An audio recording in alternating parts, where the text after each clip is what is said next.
Again, hi, I'm Yoko.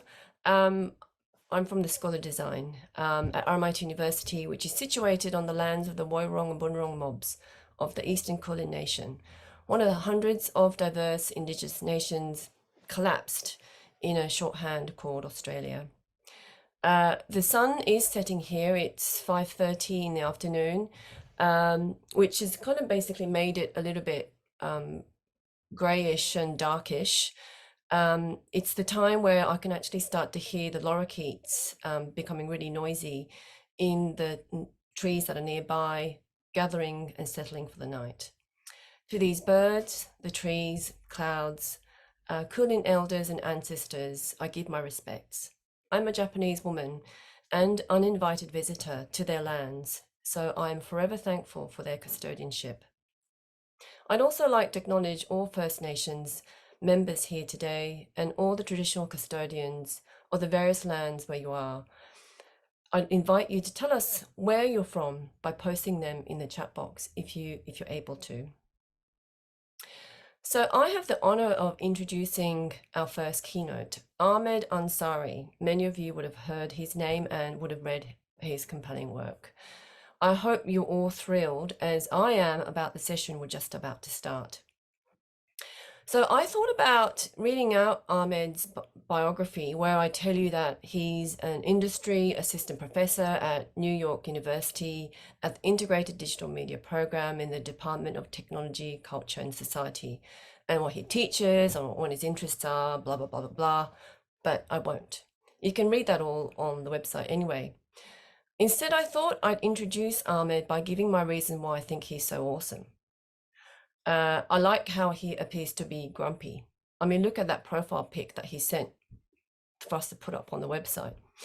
I take that to be a healthy grumpiness towards design that reveals so much about the discipline that conveniently ignores or flattens out, and how that is cyclically designing us through its ignorance.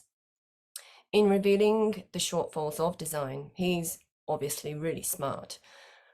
And I've always appreciated the depth of his critique, questions and insights. He helps me strive to be sharper and take greater responsibility in the work I do as a researcher and educator. All that kind of sounds intimidating, doesn't it? But he's not actually. You'll see, he's such a friendly, generous person. He's kindly shared a written draft of his keynote, which he's given permission for us to upload on the PDC website. You're welcome to look at it and download that. He's also, as John said, waived his keynote fees that allowed us to put those funds towards lowering the registration costs for students in lower income countries. So anyway, before I hand over to Ahmed, I'd like to explain the arc of this session. So Ahmed's going to talk about 30 to 40 minutes. Then we move into the discussion. So there I've invited Reem Tehuk and Tristan Schultz, who you might see on the screen, to be the discussants. We'll introduce them more formally there, but we'll have about 15 to 20 minutes for that bit. That leaves very little time for the Q&A, so please post away during Ahmed's talk in the Q&A box, and we can try and pick up those then. If you run out of time, which we're very likely to, please don't worry, because we hope to open up another Zoom room during the break after this. So that's 8:30 to 8:45 a.m. UTC. Lydia, our fantastic student volunteer, will post the Zoom link in the chat for anyone who might like to join us there at that moment. So it would be my great privilege to now hand over to Ahmed. Hi everyone, and I hope you can all hear me. I'd like to start with a big thank you to the curators of this year's PDC. To especially a big thank you to Yoko for giving me the opportunity to speak here. It is a conference the scale of which and the scope of which and the ambition and vision of which astounds me. And it reflects really a lot of care.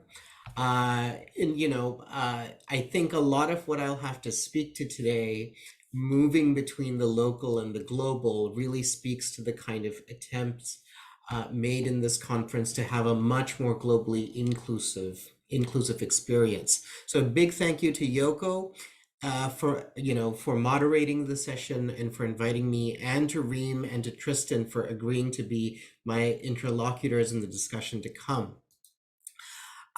In giving this keynote, I was asked to give a land acknowledgement that spoke to both where I'm now speaking from, which is Brooklyn in New York, and the land that I am occupying as an uninvited immigrant, as well as to where I come from, which is Karachi in Pakistan. So as a Pakistani immigrant to the United States, I will attempt to speak to both contexts. In Brooklyn, I occupy what was once Lenape-ho-King, inhabited prior to the arrival of Dutch, Swedish, and later British settler colonialists by the Lenape people, or to be more precise, the Munsee clan. With the poor research I've been able to do to gain a basic understanding of the history of the Lenape Munsee, I've learned that they were a semi-nomadic people who lived along the rivers and creeks along the New York Peninsula and New Jersey coastline, moving often every few decades as the land that they tilled was slowly used up and left to become fallow. I have learned that two of their totems were that of the wolf and the turkey. The 2 or 3 dominant kinship groups, or phratries, were composed of many smaller clans and families. Through a combination of deception, falsification, theft, and eventually murder, Quaker settlers in the early 18th century expropriated the land that the Lenape had occupied for centuries and forced the various clans to move north and west, to the Midwest, to Oklahoma and Kansas and Wisconsin, and to Ontario and Canada, where their descendants can be found today. For me, it is not enough to acknowledge the historical claim on this land that the Lenape have, but also to use this public venue and my voice as a scholar and teacher to use this history to show yet again and to condemn and name the United States as a settler colonial state and contemporary imperialist power, a state the edifice of which stands on foundations rooted in violence, on what the Marxist scholar and geographer David Harvey would call accumulation by dispossession, something that it, as a society and culture, has elevated and exemplified to the status of a fundamental value. And apologies if I sound a little hoarse. It's 3 a.m. But hopefully my voice will get better with time. Paying acknowledgement to my other home in Karachi, however, proved a bit more challenging, a bit more difficult. This is partly because the category, figure, and subject of the indigenous is far harder to pin down within the historical, geographical, and social realities of the Indian subcontinent and of Pakistan in particular. For my home city of Karachi, the question of who the city and its land originally belongs to is a bit of a loaded question. Sindhis, the dominant and majority ethnic group in the province of Sindh, which is where Karachi is located, would stake it as their land. Theirs, depending on which historical narrative you go with, since the emergence of the Indus Valley civilization of the Bronze Age, or with the emergence of Sindhi as a language around the 10th century CE. However, the Sindhi claim to Sindh, read on the basis of indigeneity, is more complicated when we look at the legal and juridical classifications of what count as the indigenous peoples of Sindh under the auspices of the Pakistani state. As I've pointed out in other essays and talks, unlike in the United States and other settler colonial contexts, indigeneity here is a highly contested and fraught terrain.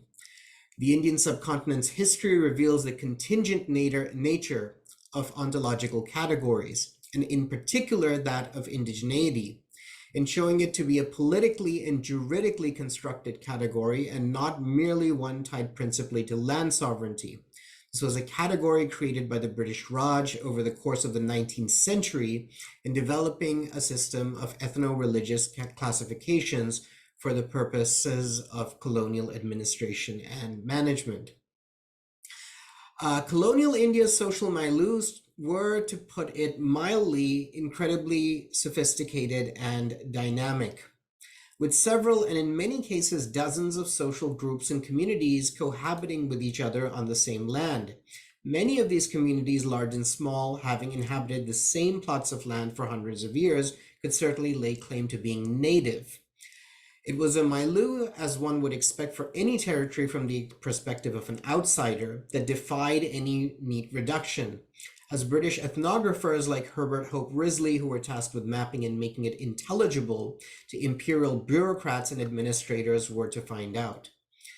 As historians like David Arnold have pointed out, the initial classification of distinct communities into the colonial status of criminal tribes, which was done over the course of the Criminal Tribes Act of 1871, was largely to distinguish and criminalize groups that could not be easily interpolated and subsumed into the institutional and infrastructural apparatus of the colony, especially nomadic groups that were difficult to surveil and could not be enticed or conscripted into wage labor. Many of the communities that now identify post-1930 as Adivasi fell into this classification. Furthermore, as Rachel Tolan points out, these early classifications of Indian social groups, many of which would later be reformed and reclassified in the Government of India Act of 1935 as the scheduled tribes and castes, were largely based on popular British notions of their own society. And she quotes, and I quote from her, by the mid-19th century, the idea of the dangerous classes, who were composed of the unemployed, vagrants, the poor, criminals, drunkards, and prostitutes, was firmly ensconced in Victorian thought, and a common discourse identified their physical characteristics, habits, and locale. The British were really good at this. The social imaginaries of Victorian undesirables mixed in India with a different concept of social exclusion, that of the hierarchy of the local Varna system. Henceforth, indigeneity in the subcontinental context would be associated with the politics of caste and labor. The affiliation with land, and especially land custodianship or stewardship, would come much later as a post-colonial, mid-late 20th century phenomena. Enough now with the uses of history, since I want to get to the arguments I want to present on in this talk. At present, the category of indigenous in Pakistan is one with both roots in the colonial period, as well as in discourses of environmental conservation, informal labor, and development, and in the discourse of human rights, which the Pakistani state has taken from international institutions like the UN. In India, communities have to apply to be granted the status of a scheduled tribe, the criteria of which are based both in British colonial law as well as older Hindu social categories. The Pakistani definition of indigenous peoples is read purely in legal terms, and the criteria has changed constantly over the last century. At various historical moments and in different contexts, one finds the term associated with regionally specific and sedentary ethnic groups, non-Muslim minorities, immigrant populations, nomadic or tribal communities. For example, as detailed in a report on the violations of indigenous peoples' rights presented at the 2017 Convention on Economic, Social, and Cultural Rights in Geneva, the Kalash and Baloch are both highlighted as peoples whose status as such is unclear. The former are recognized principally as a religious minority rather than an indigenous community, and the latter as the dominant ethnic group in Balochistan rather than a minority, which disqualifies them from indigenous status and the privileges and rights accorded to them as such by the state. So who do I speak for and speak to when I speak from Karachi? Sindhis would claim as the dominant historical ethnic majority for hundreds of years that the land is theirs. Certainly, if the Sindhi people have lost anything, they might put forth the often heard political rhetoric around how Karachi was taken from Sindh and became a city of Muhajirs, which literally in Urdu means exile, and from other immigrants. And so with my own heritage as an Indian immigrant post-partition, I'm an immigrant twice over. When my grandparents from both sides of the family moved from Bombay and Hyderabad, Deccan to Karachi and Faisalabad, from India to Pakistan, I might thus be categorized as a dispossessor of Sindhi land. And indeed, that claim has been leveled against Muhajirs in the kind of local political landscape. Regardless, it is the Pakistani state that has not only failed to prevent, but is also responsible for inflicting violence on its minorities and those it deems either undesirable elements or threats to its legitimacy. I therefore take this opportunity to also acknowledge my ancestors who were immigrants and to address this acknowledgement to migrants everywhere too, those who leave their homes and families under conditions not of their own choosing, to go and plant seeds and give of their life and labor in new and unfamiliar places. And I call out and condemn the state of Pakistan and its local elites for subjecting their own constituents to domination and violence. Being put into this position of speaking to both contexts forces me to reflect inwards into a self-reflexive mode of thinking through what the relation between indigenous and migrant subjects and their associated categories is and would be. The figure and category of the indigenous and the migrant challenge and provoke one another, where the figure of the indigenous, the native, or the local evokes temporal and spatial continuity and connectedness, and ideas of genealogy, rootedness, and authenticity. The figure of the immigrant evokes the opposite, a temporal and spatial disconnect and the breaking of continuity in favor of new origins and new beginnings, and thus associations with natality, adaptability, and hybridity. Neither term is complete and can only be read against a constellation of other terms, other categories, and other subjects. The indigenous canon should be read both with and against the native, local, or aboriginal. The migrant too is not exhaustive and opens us to think about the figure of the expatriate, the immigrant, the transnational worker, the refugee or asylum worker, as well as two categories that fall simultaneously between and outside the space between these two sets of terms, that of the stateless and that of the diasporic. Nor in using these terms can we ignore the specific historical, geographical, and national or communal contexts within which these terms are deployed, and the uses to which they are put in the world at large. We have to consider, for example, the way that far-right politicians have invoked nativity in order to stir up essentialized and essentializing hyper-ethno and religio-nationalisms in Pakistan and India, and in the way that both left and right in Europe and the United States have invoked the imagery of the foreigner and the outsider to stir up sentiments against transnational laborers, undocumented immigrants, and refugees. Even a cursory survey of the ways in which categories are invoked in political discourse across the globe should be cause to question the ways in which design scholars and researchers take their concepts for granted. Take, for example, the phenomena of culture, which has become the site for so much design work centered on displacing Anglo and Eurocentrism via invoking cultural alterity or difference. Reading indigeneity and migrancy together in their worldly materializations, one is tempted to ask, is culture essence or liminality, tradition or change? Or to take another example, that of modernity and the concept of the modern, what is it? Which is a question that inevitably leads us to where does it begin? If we begin to ponder this, there are different places that we can go. Latin American decolonial theory locates the modern and modernity in the proto-capitalist and colonial formations of the early colonization of the Americas. When we move to Black studies, we see, for example, in Paul Gilroy's work that modernity is located in the experience of slavery and in the transnational circuits of the transatlantic slave trade or Middle Passage.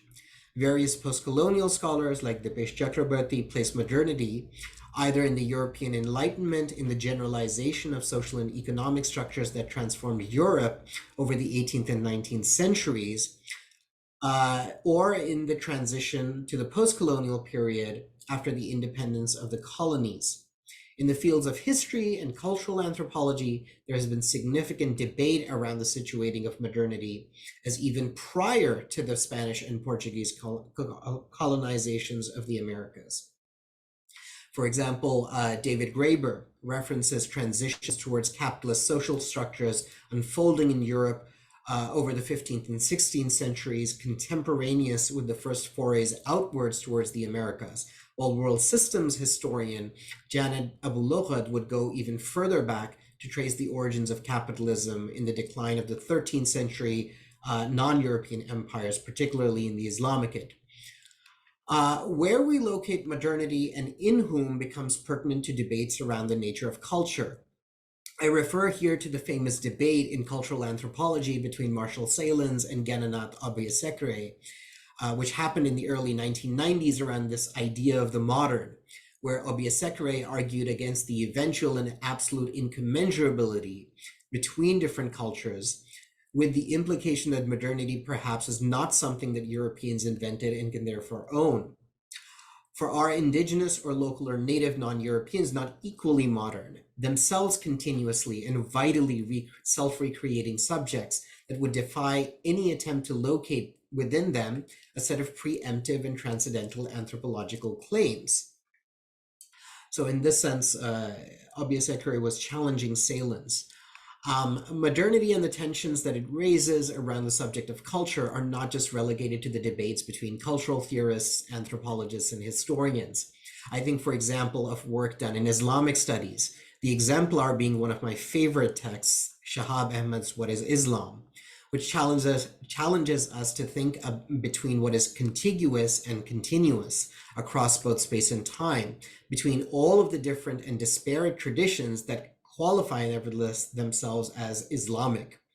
More and more, it seems, once one begins to put together different perspectives on modernity into conversation with one another, it becomes clear that there is no singular point where we can locate it, if at all we can define it at all as a historical point, a singular historical point or event. With each subject and community, the shift into becoming modern too shifts. My stance on these debates is that they're not just the self-centered pursuits of academics just arguing with each other over things that have little bearing on the experienced violence of everyday life. The Pandora's box of destabilizing culture and modernity through reading indigeneity and migrancy that I've just sketched above illustrates a necessity to engage with questions that have real consequences and manifestations in the world we currently inhabit and live in. I'm really interested in how disparate polities, that is to say, people of different racial, ethnic, and cultural backgrounds, with often conflicting tactical and strategic goals, can nevertheless join together in collective movements. I'm also interested in a more general concern in fostering cohabitation and coexistence between different cultural subjects in a globalized, hyper-connected, and cosmopolitan world, especially as the global balance of power shifts away from the United States and new cores as well as new imperialisms emerge. I'm more so also interested in the disciplinary concerns of how design researchers and educators are to work with communities of diverse people from different ethnicities, cultures, and faiths. Certainly, the work of decolonization cannot and should not be anything less than an equally collective effort between populations subject to ongoing violence by oppressive regimes. Collective, I mean here, in the sense that it requires the combined efforts of the dominated to successfully displace or overthrow displacing regimes, and the combined perspectives of different polities on the system to not only highlight the myriad ways in which colonial and capitalist regimes dominate, but also to imagine what might replace them, to imagine futures for all. Equal, and by equality in the struggle, I mean this in the sense that it foregrounds no singular set of experiences, it privileges no singular polity. No singular set of experiences, narratives, histories, goals, or claims between its various polities. Moreover, as will become clear by the end of this talk, I also believe that in this hyper-connected age, we need transnational affinities and we need to join our local struggles to global ones. So all of these are things I've been thinking about. Various subjects acting together in concerted action, indigenous peoples, diasporic peoples, migrants, and so on, with all their different histories and perspectives, many of which clash and confront one another, inevitably brings me to foreground something else in my work, that is to think design politics and ethics in relation to questions of culture and cosmology by thinking concepts, subjects, and cultures as emerging through and in terms of relations, just slightly different. I use it in a different sense from relationality.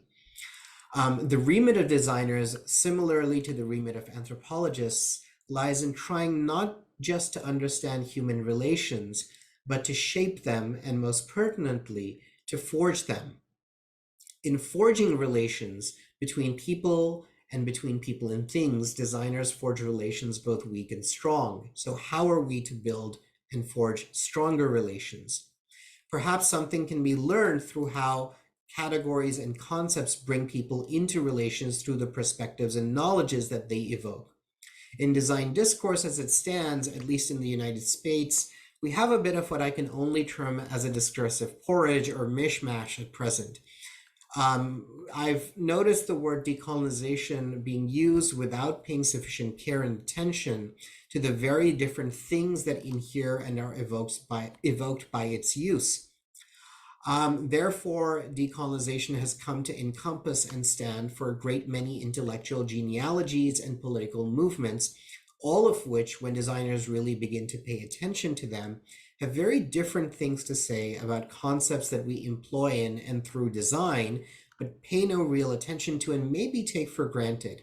Concepts of words like culture, cosmology, race, alterity, modernity, nation, state, capitalism, democracy, pluriverse, and so on and so forth.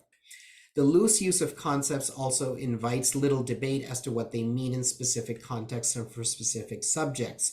Many people who would like more of a stake in collective conversation and action feel left out.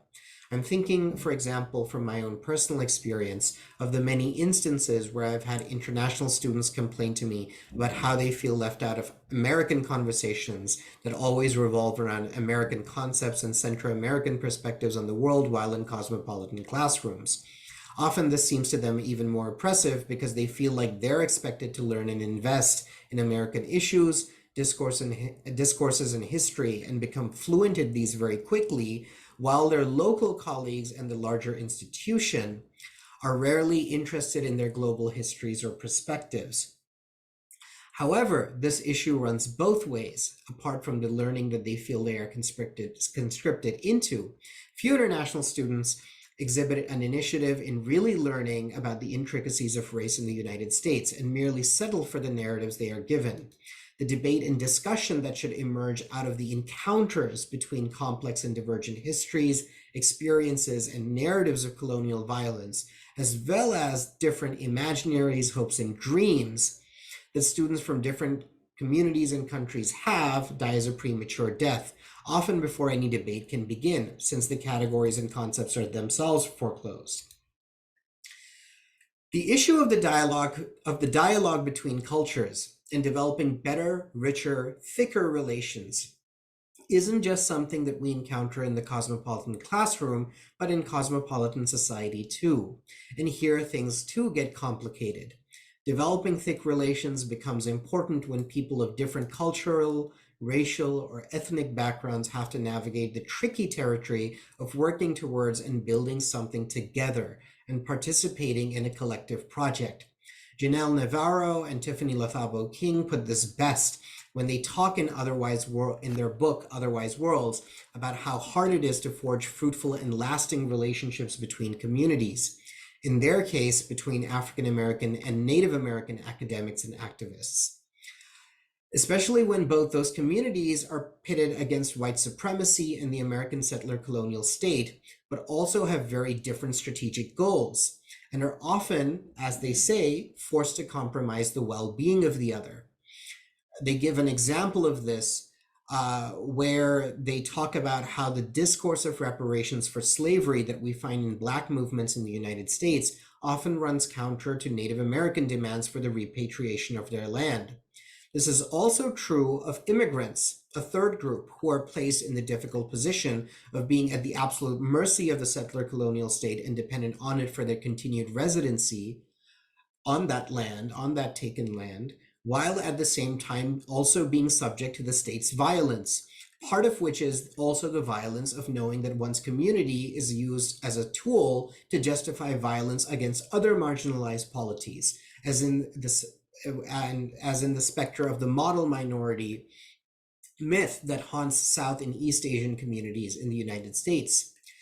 How does one go about facilitating such solidarity between cultures? I leave you with a set of observations on the phenomena of culture itself, which may then perhaps provide for a way to think of the dialogue between cultures. I choose to leave you with some of the observations of the French sinologist Francois Julien here. Julien thinks of culture as a concept that is, like nature, plural and singular at the same time, thinking of it as something that is better qualified not as a thing, as being an identity, but as becoming in and through relations. I'm not going to read the whole quote from Julien, but as Julien points out, we are never paying attention to our culture more than when we are forced to reflect upon it through an encounter with someone different from us. In explaining ourselves to different others, what is familiar and taken for granted becomes distant and dissonant. In the universal, the uniform, the common, and the dialogue between cultures, Julien brings our attention to three concepts that, while similar on the surface, really speak to different and in fact competing concepts. The universal, associated, as Julien admits, so heavily with European thinking and with particularly the Enlightenment, is absolute, transcendental, and a priori abstract logic. It is the universality that pervades both modern science and law in the form of the laws of nature and the rights of man. In the domain of ethics, it is the Kantian categorical imperative. The uniform, on the other hand, associated with the Industrial Revolution, the emergence of biopolitics, and with globalization, and this is partly my own reading of Julien, is reduction, standardization, and repetition. Unlike the universal, it emerges not from logic, but from economy, from which it gains its logic. It is the homogenization of taste regimes and forms of life through global capitalism. It is the flattening of cultures. In ethics, and this is my own interpretation too, it is utilitarianism in practice, the bending of interpretation towards a single heuristic, or set of heuristics. Critiques of coloniality and Eurocentrism tend to revolve around both of these: the colonial expulsion or grudging partial inclusion of all non-white, non-Anglo-European subjects from the category of the human, and the creation of the category of the other, and the elevation of the white European experience to universality complements the movement of the ontoepistemic and material flattening of other non-Anglo-European ways of living through the uniformity of colonial and capitalist development, uneven as it may be throughout the world. The common, however, which is the third category that Julien talks about, is an entirely different thing that emerges out of relation. Julien tells us that the common, in contrast, and this is not the same common as commoning in the commons, it's a different common. Julien tells us that the common, in contrast to the universal and the uniform, is not what is analogous or similar between cultures. It is not the common denominator between cultures, a move that already presumes a grounds on the basis of which the boundaries of what are conventional are drawn. As in bad TV shows on Netflix that constantly attempt to reinforce the idea that one can find X social or cultural phenomena in Y culture too. But Julien warns us that the common is also not what emerges through a straightforward synthesis of a constructed and artificial set of cultural binaries. Artificial because the binaries are usually essentialized reductions.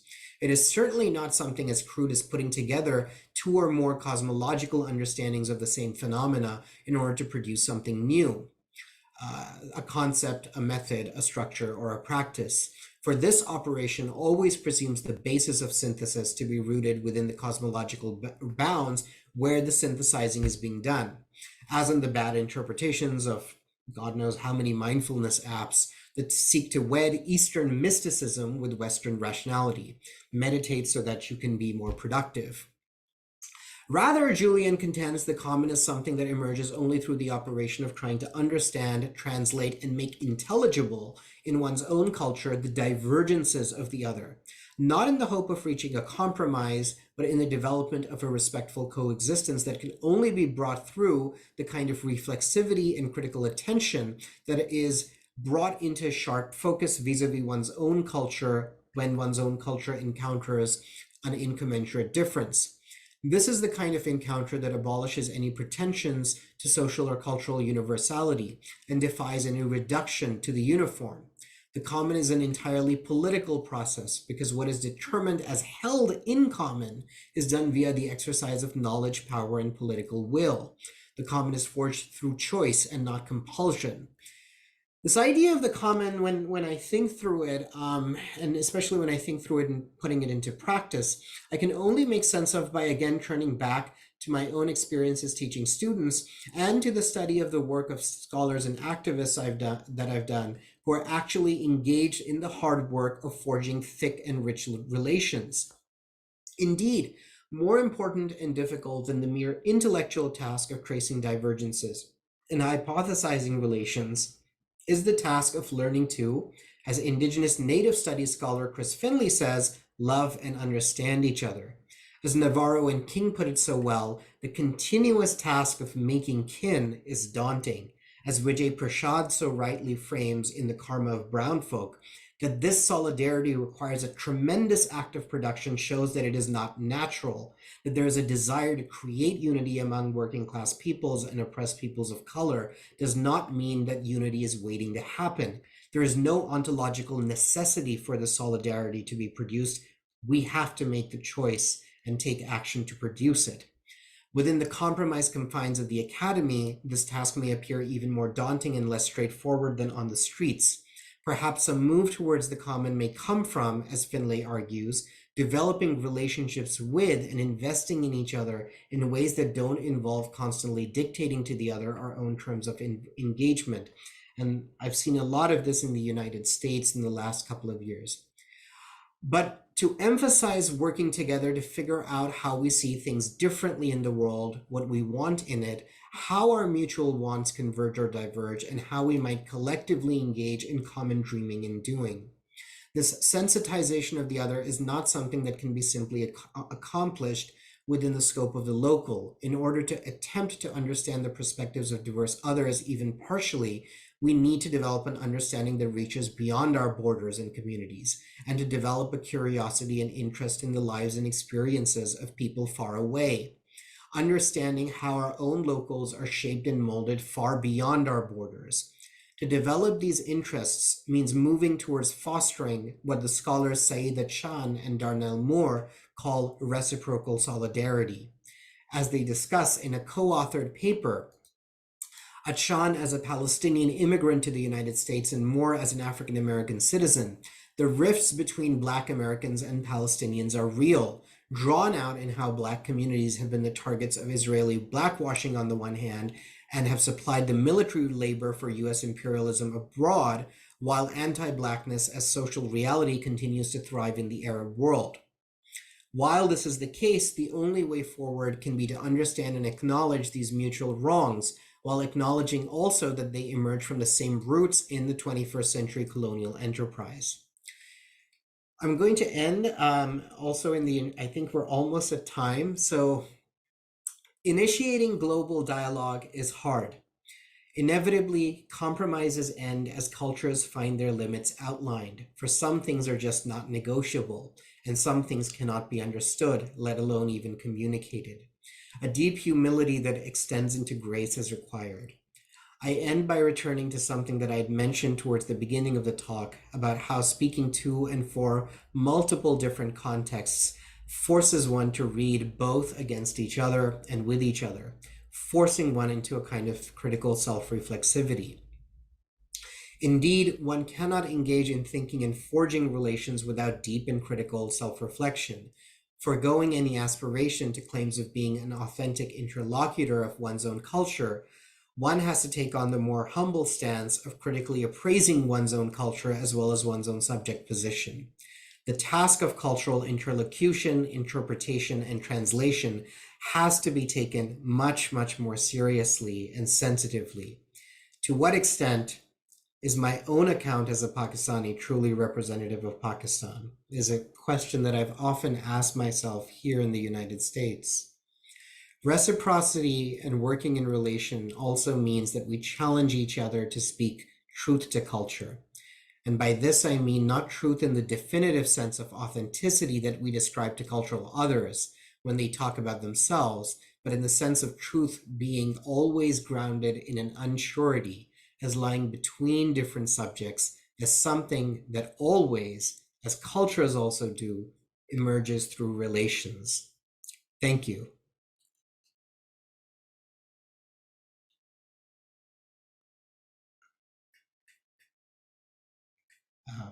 And there's a list of references at the bottom for folks to read. Fantastic. Thank you so much. I'm going to remove the spotlight from you, Ahmed, and then I'm going to invite Reem and Tristan to turn their cameras on. So this is where we segue into a conversation with two amazing scholars as well, alongside Ahmed. So this is Reem Tahouk and Tristan Schultz. They've kindly agreed to be discussants or interlocutors. Is that what you said, Ahmed? To engage with Ahmed's work more deeply, and obviously they sort of had a chance to read Ahmed's paper beforehand, and so there's, I'm sure, lots of thoughts to be shared. So I might just ask Reem to go first and then Tristan next. Firstly, just to introduce yourself, and then share any reflections and thoughts that you might have had from, and then we can just sort of riff it off from there. But before we start, sorry, Reem, I just want to also remind that the question and answer is open for any others in the room to put a question, and I'm happy to put that to the group. So sorry, Reem, take it away. Thank you, Yoko, and thank you, Ahmed, for, I think, a talk that I've been waiting to hear. Just to let people know where I'm thinking and coming from, I'd like to acknowledge that I am currently in the UK, enmeshed within its colonial legacies, debris, and current immigration systems, as well as from Lebanon. And here I'd like to acknowledge the families of Talhout and Al-Awar and the peoples of the villages of Qarnail and Haitit that have nourished me, sustained me, and raised me. So coming from the location where I'm from, the land where I'm from, to be honest, I have struggled with narratives of decolonization and decoloniality because of trying to identify, well, what is indigeneity in those contexts, especially where historically indigeneity and the various peoples, race, ethnicities, and religions have been weaponized against one another, as well as a history of having migration and refugees that have been vilified, as well as domestic migrant workers and so on from Southeast Asia and Africa. And in trying to kind of grapple with these, I found myself, and still do find myself, very emotionally overwhelmed with the violence and harms done by some of the oppressive states that we live under, that also have been maintained and sustained by through neocolonial complicity. And so I guess as part of that feeling of overwhelming, I think, well, how would I even begin to talk about these things and talk through these things with the peoples that I work with back home and so on. So I wonder whether you can, and not provide in any utilitarian way, kind of speak to, well, how do we as designers even begin with doing this work of working through the common as you framed it and those relations, when we have been part of inflicting violence and harm on one another through the systems that we have been also oppressed by. Thank you, Reem. It's a very difficult question. I mean, that is the crux of what we're dealing with in the talk. I can speak to, and by no means is my own sort of account. Like, I don't mean to get. There's no method. I'm kind of against the idea of method in this case. I mean, I can speak to my own experiences as a teacher, and I mentioned it in the talk, like that for me, you know, this comes out of experience, you know, like a number of sets of experiences. As for you, my status as an immigrant in the United States, like, forces me to kind of like constantly ask myself, like, what does it mean for me to be an immigrant here? What does that mean from in relation to you know, my colleagues or peers or students who are Native American, or who are African American, or who are, you know, from international students from other countries? And it's actually through, I think, the most the sharpest examples of these kinds of conflicts, because students themselves, you know, these have come from students. For me, the thing starts with dialogue. So it involves, you know, but it involves kind of, first of all, opening, and, you know, and as a professor, I think part of my job is in opening up that space for dialogue. And that space opens up by engaging in this kind of a double movement, right? Like, you have to have this kind of self-reflexivity, so you have to kind of acknowledge, you know, I have a tenuous place here between different contexts and cultures. This brings to forth many different things. Here's what I'm negotiating and navigating through. So on the one hand, there's a kind of self-reflexivity where one has to kind of give up the idea that one is speaking for one's own context, but rather like acknowledging that there are things in one's own context that may conflict with others in the room. So a lot of it for me comes down to dialogue. It comes down to a kind of mutual listening, and also this kind of self-reflection. You're reflecting on yourself, and you're also reflecting from what others are telling you. It involves like practices of encouraging kind of deep listening, you know, and of course you have to create a space where you have multiple voices in the room, which is, you know, indirectly a kind of an argument for sort of diversity in the room. I think one of the things that more and more I'm coming to think about, even things like culture, you know, like these categories that we have, there's nothing, I'm not inclined towards treating them as essential. They emerge through dialogue, they emerge through relations, they emerge in the classroom, and they are up for discussion. They're not fixed, you know, like me, an immigrant, discussing migrancy and the experience of migrancy with someone who is a US citizen leads to us transforming and changing how we think about these categories. You know, and the ways in which we think about these categories is only formed through that particular kind of dialogue. I don't know if that quite answers your question, but, you know, it's just, but yes, everything starts with dialogue. There's no 5-step program for it, you know. No, definitely. And thank you for that. And 100% agree with the challenging these categories that have remained from previous empires and then strengthened and took a different shape under colonial rule, but also to acknowledge that it is hard because people have been placed within these categories and sometimes use those categories to liberate themselves. And here I refer to Maya Mikdashi's work, where she talks about how a woman in Lebanon used the French census to declare herself as divorced because the systems of divorce were allowing her to be divorced in that context. And so just shedding light on that complexity has been very, very useful. Thank you so much, Ahmed.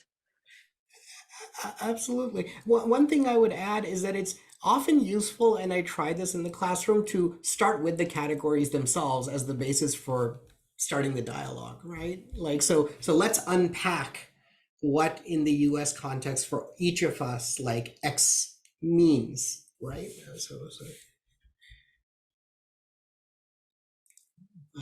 Thank you. Thanks, Reem. Tristan, over to you. Hi everyone online. Hey, Ahmed. Nice to hear your voice and hear you talk about amazing things. I'm Tristan Schultz. I'm here at Gulligal, which is Yugambeh name for this part of the Gold Coast, which is Mibben in that same Yugambeh language. The Gold Coast is on the east coast of Australia.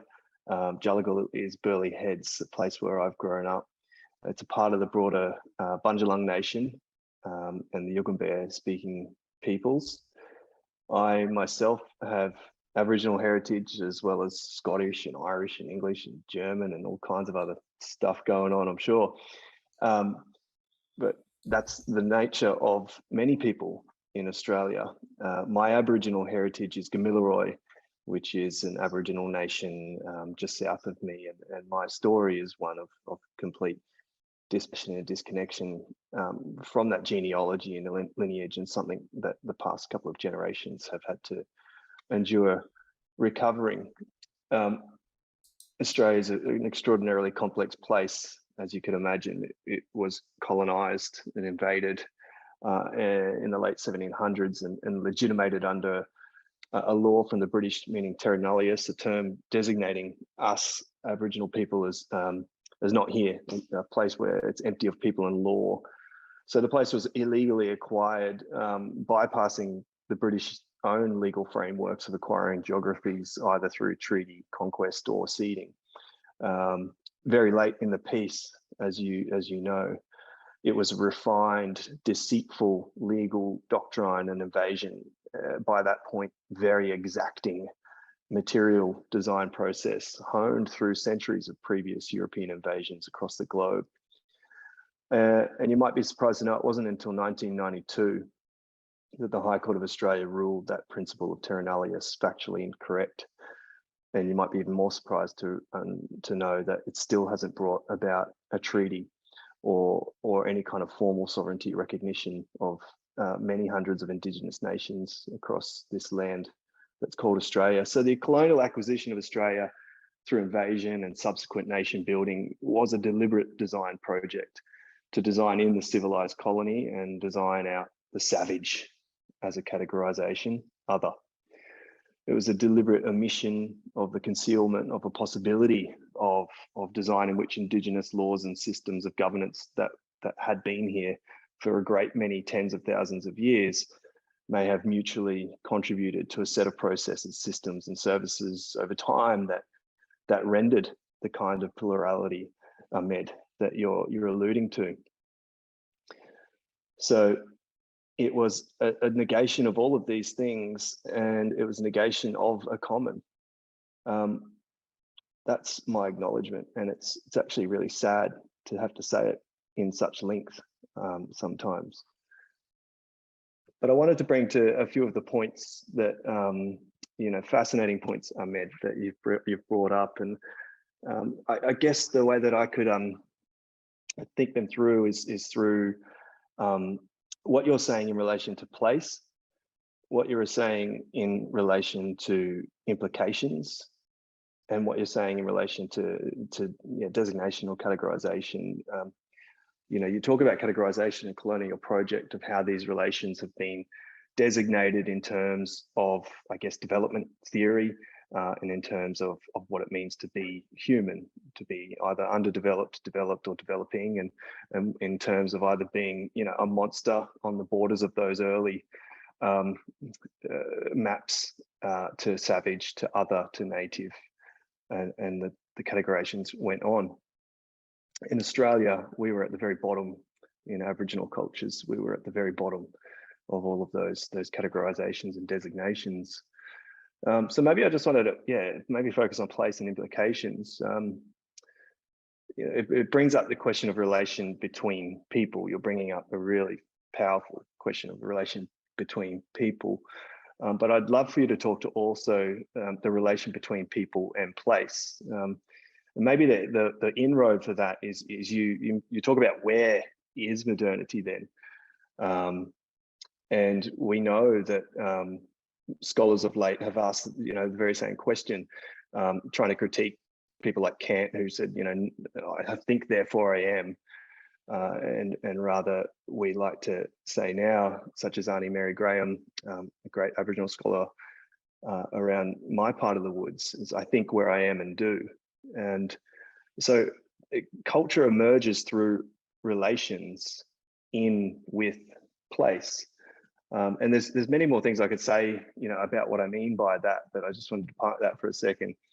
And the other thread, if we've got time, is around implications. The question of this configuration or that emerges from relations, has obvious implications for climate justice, implications for social justice, implications for radical change. So what do relations create and destroy? And what value judgment is emerging as a result of these relations? And is that relation aware of that, in that transferring and co-locating of knowledge of ideas? What's happening with the implications with that? We know over the coming decades, people are going to be increasingly on the move due to changing climates, for example. And people with sensibilities will hopefully co-locate with sensibilities in other places, and new relations will emerge, and new knowledge that may not have otherwise existed before will provide insights perhaps to alternative futures and worlds. So I might just stop there. I guess the two things that I'd love to grapple with, whatever time we got, is what you think about the implications of the configurations of relations and the value judgments that happen in those, and what you think of the question of culture emerging not only through human relations, but through more than human relations and other life worlds that emerge in a place.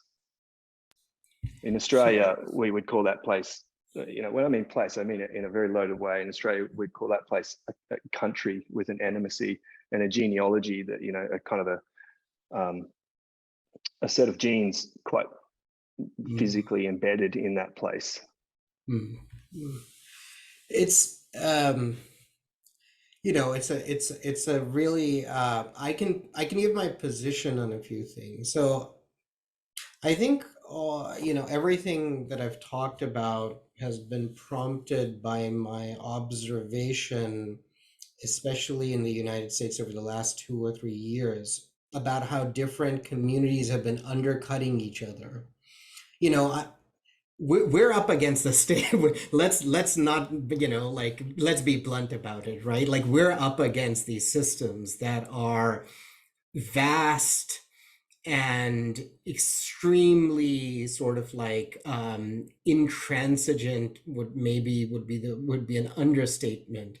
And we need collective action to be able to actually realize a better world. We're talking about, we're not, this isn't, taking on nation states and in linked nation states in a global world system is not an easy task.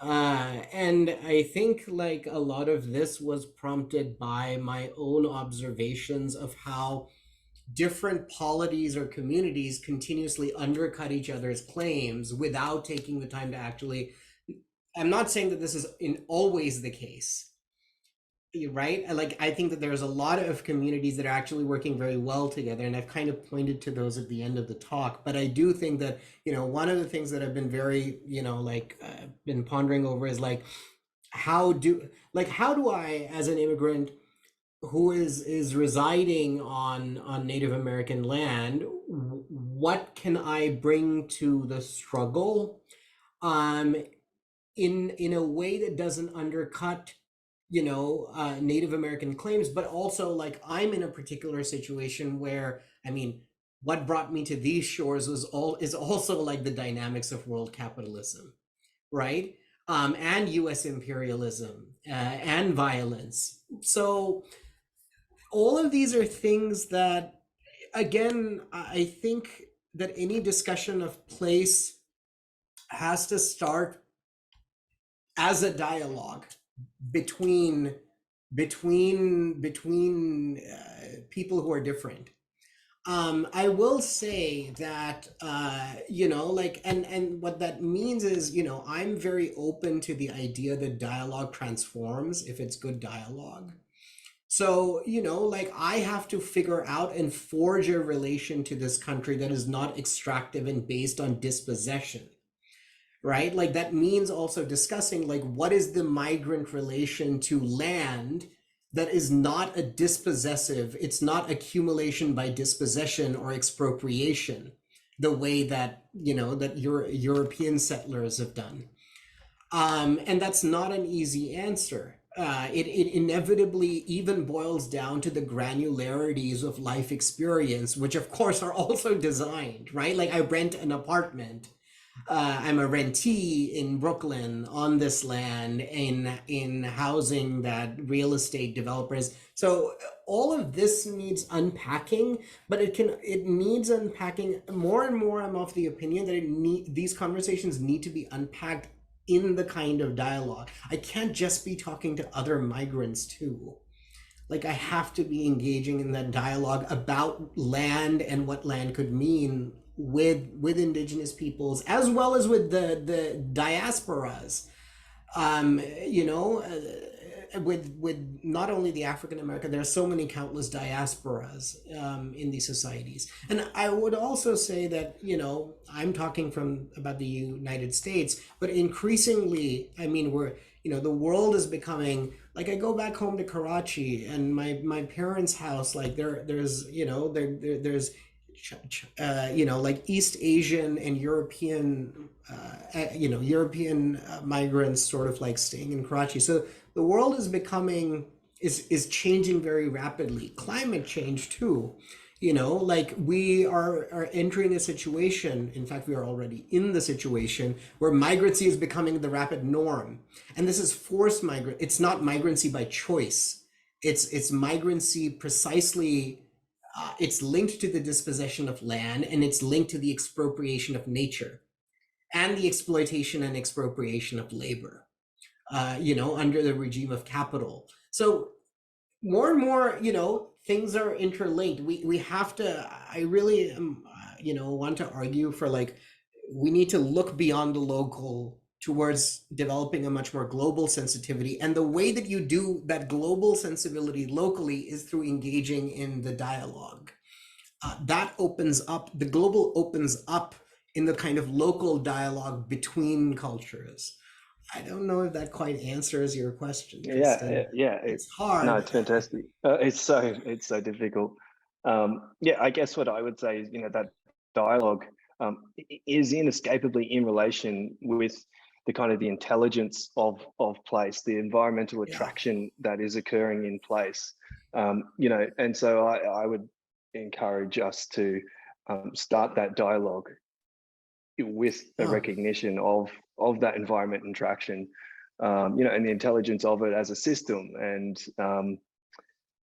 many things can emerge from that. Many kind of layers of meaning can emerge from that, and you can ask questions like, what is the environmental attraction of a place in which we're having this dialogue? What is the coordinated signal for change that this environment seems to be providing for us? And there's another place to begin, I guess, that dialogue. It does, like make me think like how can migrants develop a relation to land? Again, like for me, it boils down, how can migrants develop a relation to land that is non-expropriative and non-exploitative and doesn't dispossess native peoples? But it's a very difficult question. I don't think, I can sit here and give an answer alone. Like the answer has to come from between, like the engagement, the interaction. Yeah. Thank you. And I'm just going to jump in to say this isn't the end. We can continue discussing, but perhaps in another Zoom room, just so that we can allow the next panelist to come in, which is going to be starting next.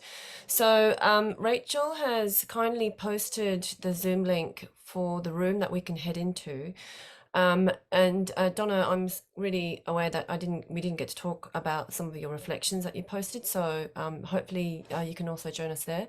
But before we head off, I just want to ask you all to join me in thanking Ahmed for a really compelling keynote that I think speaks so much to the work that draws us to participatory design, and also to Reem and Tristan in unpacking and untangling some of the really dense, gnarly concepts and challenges that you're putting us for us to think about. So thank you so much. And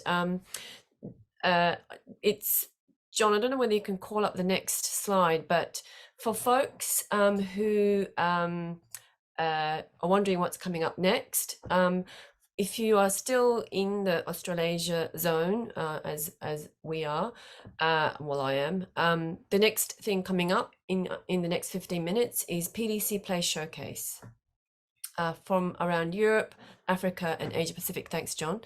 And then we have this big break for 4 hours, and that's when we welcome the Americas region from 2 o'clock UTC. We will do another welcome, and following that is Beyond Academia, Making versus Breaking Rules in Social Justice. And after that would be a panel discussion, Structures of Injustices. So loads of fantastic stuff coming up in day one. But thank you so much again, everybody who has attended. I know some of you had also been staying up quite late. Ahmed particularly also. Thank you for doing that also. I'll see you all in the next Zoom link for the chat, but otherwise I'll see you elsewhere. Bye. Thank you.